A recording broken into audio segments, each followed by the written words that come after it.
Toujours sur la même longueur d'onde, vouloir tout partager, tout faire avec son partenaire, jusqu'à ne faire plus qu'une seule personne.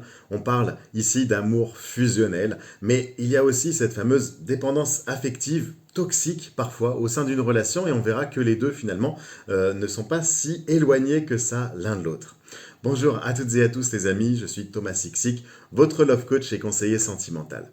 On va démarrer cette vidéo en se posant évidemment la première question ici, qu'est-ce que c'est que l'amour fusionnel? C'est un amour qui désigne dans le meilleur des cas, on va dire, un amour dans lequel, un couple dans lequel les dépendances affectives sont réciproques, c'est-à-dire que les deux sont dépendants affectifs et ils vivent une relation fusionnelle qui est complètement assumée, c'est-à-dire que les deux fonctionnent pareil et sont au courant l'un de l'autre qu'ils sont dépendants affectifs, ils ne peuvent pas se passer l'un de l'autre et ils ne font plus qu'un, c'est-à-dire que les deux entités, les deux personnes différentes ne forment plus qu'une seule personne.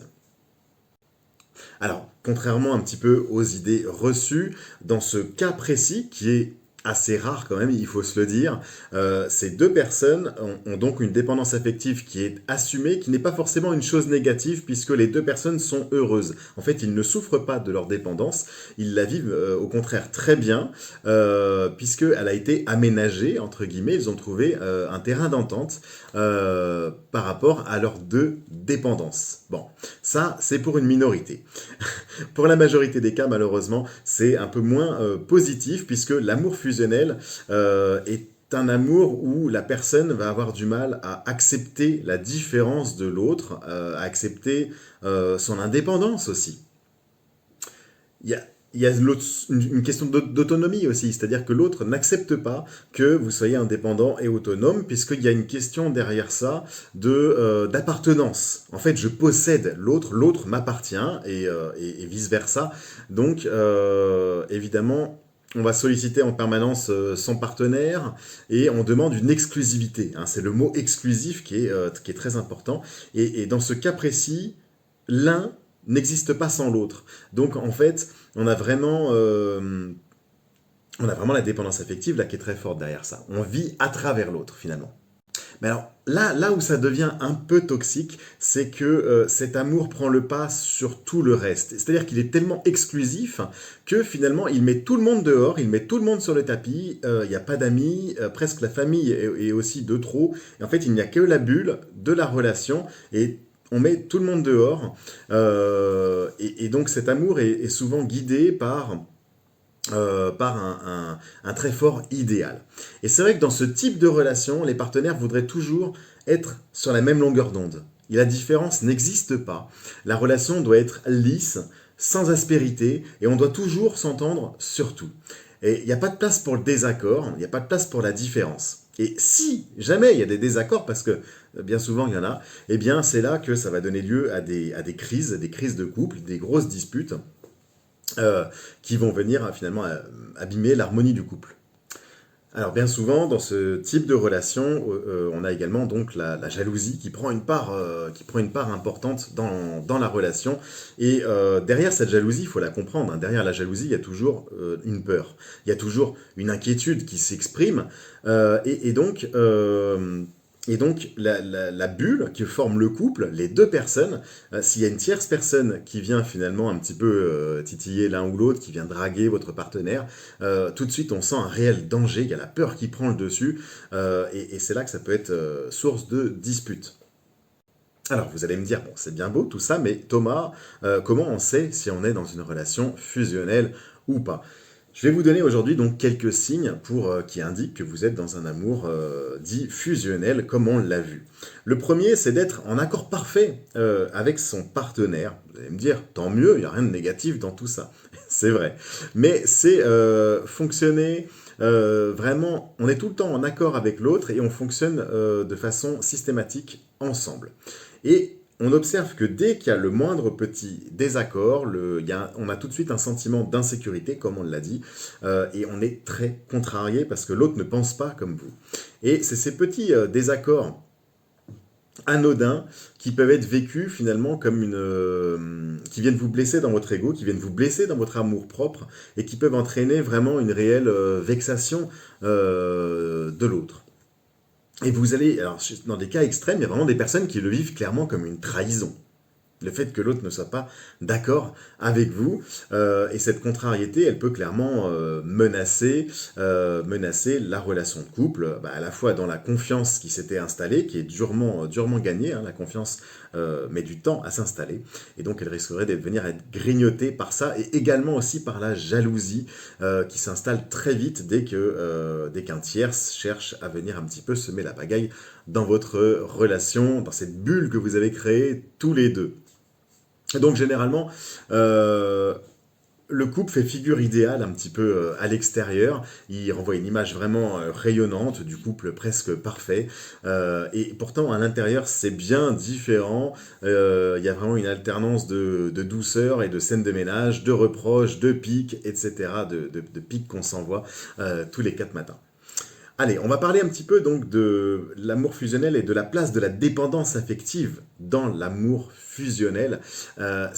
Encore une fois, c'est pas forcément négatif, puisque il peut s'agir de cette dépendance, comme on l'a vu au début de cette vidéo, une dépendance joyeuse, heureuse et épanouissante, à condition que les deux partenaires aient vraiment créé ce terrain d'entente à deux.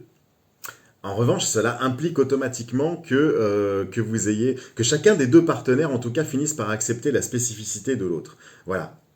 Comment il est, comment je le définis, quelles sont ses habitudes, qui me plaisent d'ailleurs, qui me déplaisent aussi. Mais vraiment, on a construit quelque chose à deux.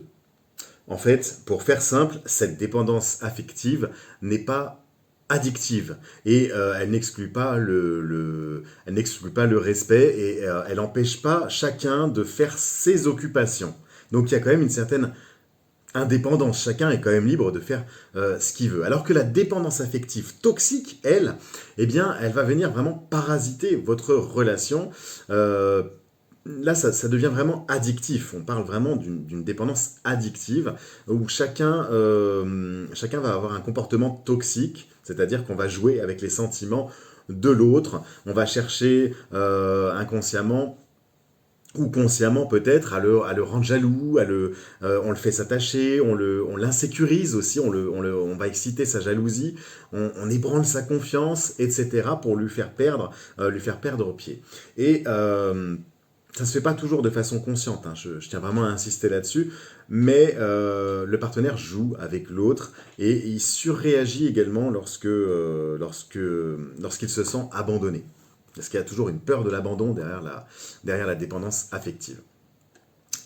Ok les amis, si c'est votre cas, si vous êtes reconnu dans cette vidéo, si vous sentez que vous êtes dans une relation donc de dépendance affective qui ne vous convient pas, qui vous paraît toxique, eh bien, le premier pas pour s'en détacher, c'est d'accepter de faire un petit travail sur soi et que bien sûr, ça ne se fera pas du jour au lendemain. Parce que comme toute addiction, pour sortir d'une relation où la dépendance affective est toxique, ça nécessite un sevrage. D'accord? Et le corps a besoin de temps. L'organisme a besoin de temps pour changer ses habitudes, pour adopter des nouveaux fonctionnements.